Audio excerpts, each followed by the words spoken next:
আগুনে সচিবালয়ের ৭ নম্বর ভবনে ৬ থেকে ৯ তলা পর্যন্ত ৪টি ফ্লোর পুড়ে ছাই হয়ে গেছে।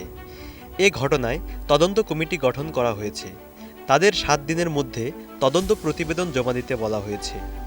সচিবালয়ে এই অগ্নিকাণ্ড সাধারণ দুর্ঘটনা বলে মেনে নেওয়া যায় না বলে জানিয়েছে আওয়ামী লীগ।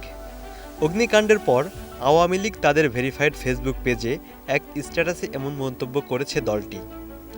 আওয়ামী লীগ বলছে, দেশের প্রশাসনিক হৃৎপিণ্ড সচিবালয় এমন একটি গুরুত্বপূর্ণ স্থাপনায় ভয়াবহ অগ্নিকাণ্ডের ঘটনা কোনোভাবেই সাধারণ দুর্ঘটনা বলে মেনে নেওয়া যায় না, বিশেষ করে যখন ঘটনাটি ৭ নম্বর ভবনে ঘটে।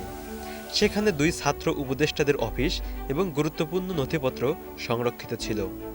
৬ ঘন্টা ধরে ৮টি মন্ত্রণালয়ের অংশ পুড়ে ছাই হয়ে গেলেও দায়িত্বপ্রাপ্ত উপদেষ্টারা সেখানে আসেননি বলে অভিযোগ করে আওয়ামী লীগ।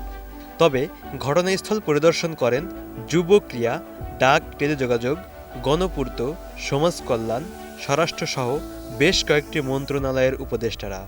পরিদর্শনকালে সচিবালয়ে দায়িত্বরত কর্মকর্তাদের সঙ্গে কথা বলেন তারা। ঘটনাস্থল পরিদর্শন করেছে নৌবাহিনী, সেনাবাহিনীও।